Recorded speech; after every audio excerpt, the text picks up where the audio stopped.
सभी भक्तों का मेरे YouTube चैनल राधे कृष्ण में हार्दिक स्वागत। शिव महापुराण अध्याय 45। आप सभी भक्तों पर शिव और माँ पार्वती की असीम कृपा सदैव ही बनी रहे। इस अध्याय में बताया गया है भगवान शिव का अपने परम सुंदर दिव्य रूप को प्रकट करना, मेनका की प्रसन्नता और क्षमा प्रार्थना तथा पूर्ववासिनी स्त्रियों का शिव के रूप का दर्शन करके जन्म और जीवन को सफल मानना। ब्रह्मा जी कहते हैं, नारद इसी समय भगवान विष्णु से प्रेरित हो तुम शीघ्र ही भगवान शंकर को अनुकूल बनाने के लिए उनके निकट गए। वहां जाकर देवताओं का कार्य सिद्ध करने की इच्छा से नाना प्रकार के स्त्रोतों द्वारा तुमने रुद्र देव को संतुष्ट किया। तुम्हारी बात सुनकर शंभु ने प्रसन्नतापूर्वक अद्भुत उत्तम एवं दिव्य रूप धारण कर लिया। ऐसा करके उन्होंने अपने दयालु स्वभाव का परिचय दिया। उन्हें भगवान शंभु का वह रूप कामदेव से भी अधिक सुंदर था। उसका दर्शन करके तुम बड़े प्रसन्न हुए और स्थान पर गए जहाँ सबके साथ मैना विद्वान थी। वहाँ पहुंचकर तुमने कहा, विशाल नेत्रों वाली मैंने भगवान शिव के उस सर्वोत्तम रूप का दर्शन करो। यह रूप प्रकट करके उन करुणा में शिव ने तुम पर बड़ी कृपा की है। तुम्हारी यह बात सुनकर शैलराज की पत्नी मैना आश्चर्यचकित हो गई। उन्होंने शिव के उस परम नंददायक रूप का दर्शन किया जो करोड़ों सूर्यों के समान तेजस्वी, सुंदर, विचित्र वस्त्रधारी तथा नाना प्रकार के आभूषणों से विभूषित था। वह अत्यंत प्रसन्न, सुंदर, हास्य से शोभित, ललित, लावण्य से लसी, मनोहर, गौरव वर्ण तथा चंद्रलेखा से अलंकृत था। विष्णु आदि संपूर्ण देवता बड़े प्रेम से भगवान शिव की सेवा कर रहे थे। सूर्यदेव ने छत्र लगा रखा था। चंद्रदेव मस्तक का मुकुट बनकर उनकी शोभा बढ़ा रहे थे। इन सब में साधनों से भगवान शंकर सर्वदा रमणीय जान पड़ते थे। उनका वाहन भी अनेक प्रकार के आभूषणों से विभूषित था। उसकी महाशोभा का वर्णन नहीं हो सकता। गंगा और यमुना भगवान शिव को सुंदर चवर डुला रही थी और होठों व सीधियाँ उनके आगे नाच रही थी। उस समय में भगवान विष्णु तथा इंद्र आदि देवता अपने अपने वेश को भली भांति विभूषित कर पर्वतवासी भगवान शिव के साथ चल रहे थे। नाना रूपधारी शिव के गण खूब सज धज कर अत्यंत आनंदित हो शिव के आगे आगे चल रहे थे। सिद्ध उपदेवता, समस्त मुनि तथा अन्य सब लोग भी महान सुख का अनुभव करते हुए अत्यंत प्रसन्नता पूर्वक शिव के साथ यात्रा कर रहे थे।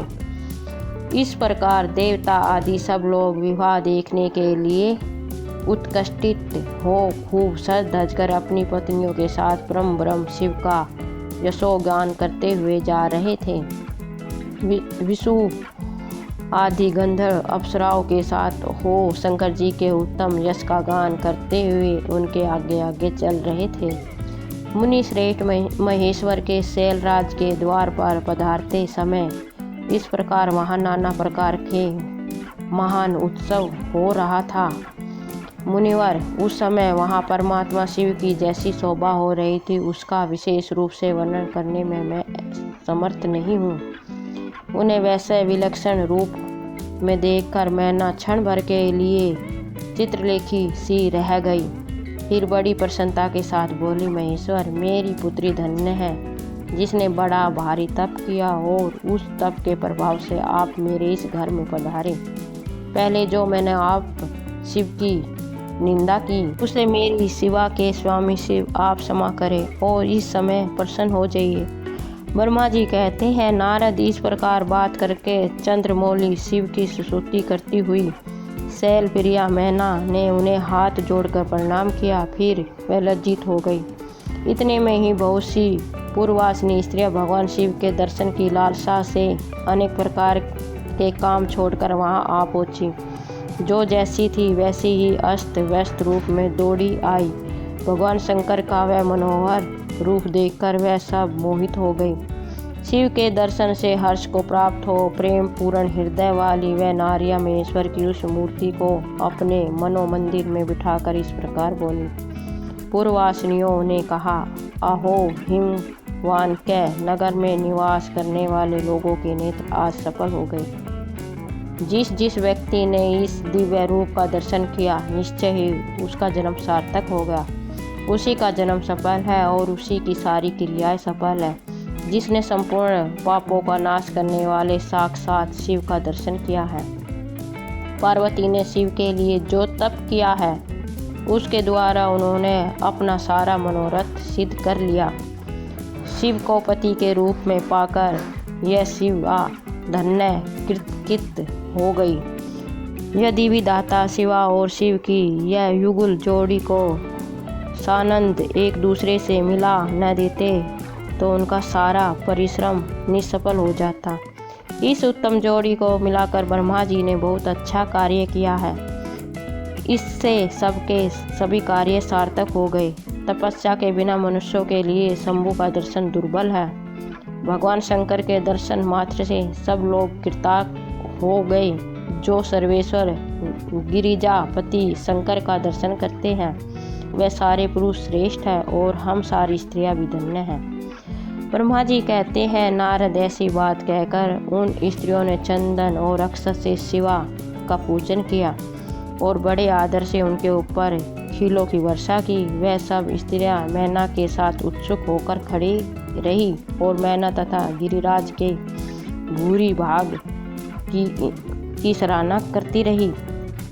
मुने स्त्रियों के मुख से वैसी बात सुनकर विष्णु आदि सब देवताओं के साथ भगवान शिव को बड़ा हर्ष हुआ। महापुराण अध्याय 45 समाप्त। शिव महापुराण अध्याय 46। मैना द्वार पर भगवान शिव का परिछन उनके रूप को देखकर संतोष का अनुभव, अन्याय युवतियों द्वारा वर की प्रसन्नता, पार्वती का अंबिका पूजन के लिए बाहर निकलना तथा देवता और भगवान शिव का उनके सुंदर रूप को देखकर प्रसन्न होना।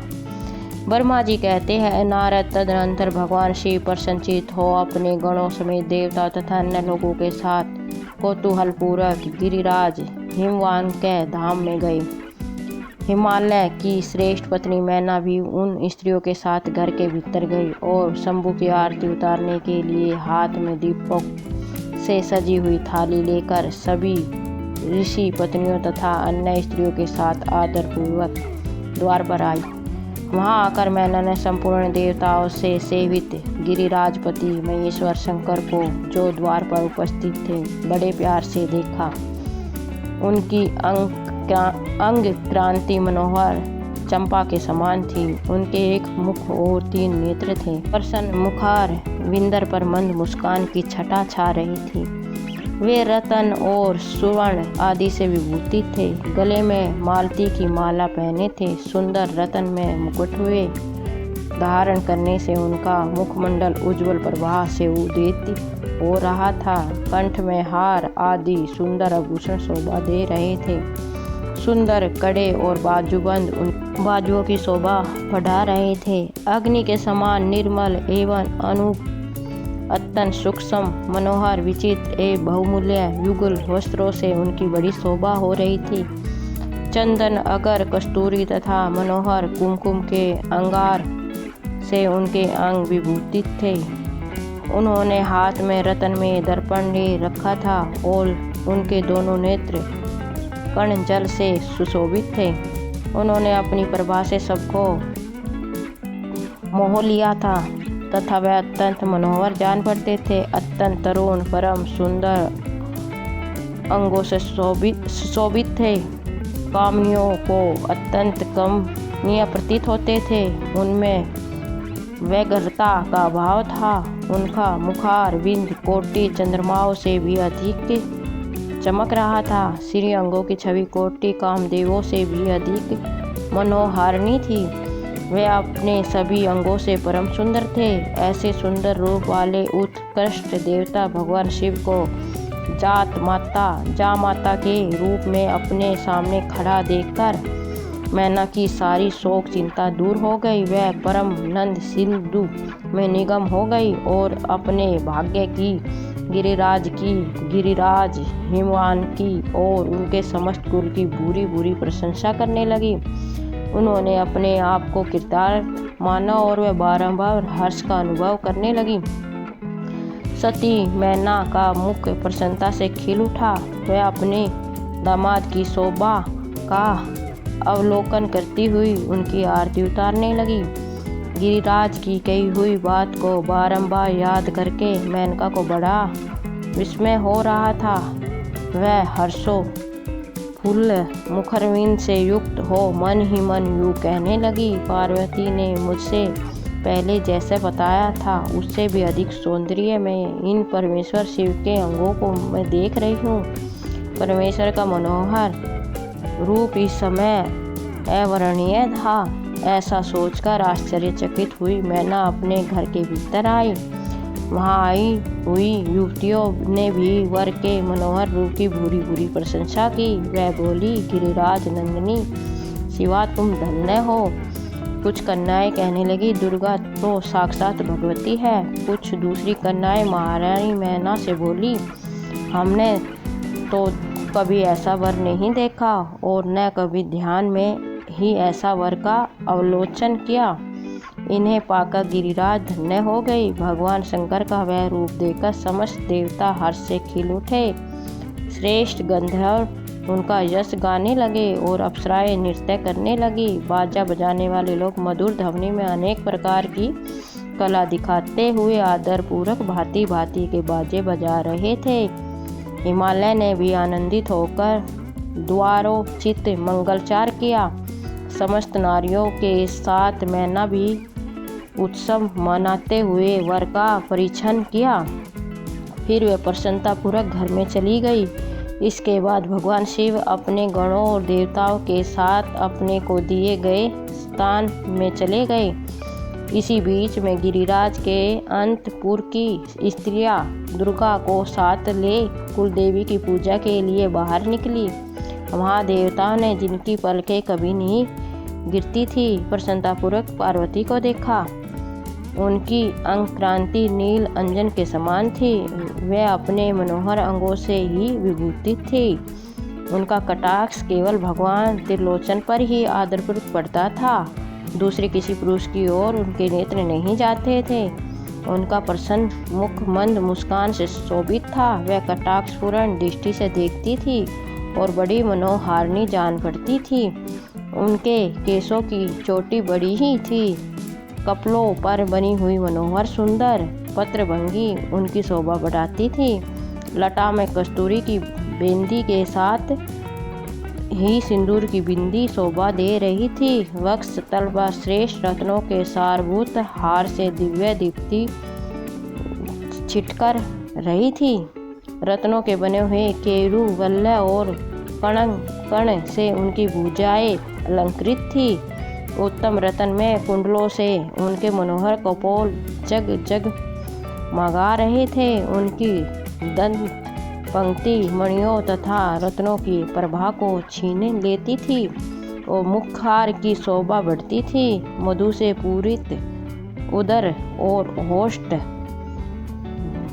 समान लाल थे। दोनों पैरों में रत्नों की आभा से युक्त महावर शोभा देते थे। उन्होंने अपने एक हाथ में रत्नजटी दर्पण ले रखा था और उनका दूसरा हाथ कीड़ा कमल से शोभित था। उनके अंगों में चंदन अगर कस्तूरी और कुमकुम का अंगराग लगा हुआ था। पैरों में चाय जेब बज रही थी और वह अपने लाल लाल लतुओं के कारण बड़ी शोभा पा रही थी। समस्त देवताओं आदि ने जगत की आदिकारण भूता जगजननी पार्वती देवी को देखकर भक्ति भाव से मस्तक झुकाकर मैना सहित उन्हें प्रणाम किया। त्रिलोचन शिव ने भी बड़ी प्रसन्नता के साथ प्रणयों से उन्हें देखा और उनमें सती की आकृति देखकर अपनी विहर वेदना को त्याग दिया। शिवा पर आंखें गाड़कर भगवान शिव उस समय सब कुछ भूल गए। उनके सारे अंगों में रोमांच हो आया। वह हर्ष का अनुभव करते हुए गौरी की ओर देखने लगे। गौरी उनकी आंखों में समा गई। इधर काली पूरी से बाहर जाकर अंबिका देवी की पूजा करने के बाद ब्राह्मण पत्नियों के साथ पुण्य अपने पति के रमणीय भवन में लौट आई। भगवान शंकर भी मुझ ब्रह्मा विष्णु तथा देवताओं के साथ हिमालय के बताए हुए अपने नियमित स्थान पर प्रसन्नतापूर्वक गए।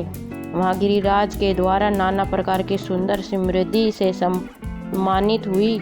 वह सब लोग सुखपूर्वक ठहर गए और भगवान शिव की सेवा करने लगे। बोलो ओम नमः शिवाय। आपको मेरा वीडियो कैसा लगा कमेंट बॉक्स में अवश्य बताएं। मेरे चैनल को लाइक शेयर व सब्सक्राइब करें। धन्यवाद।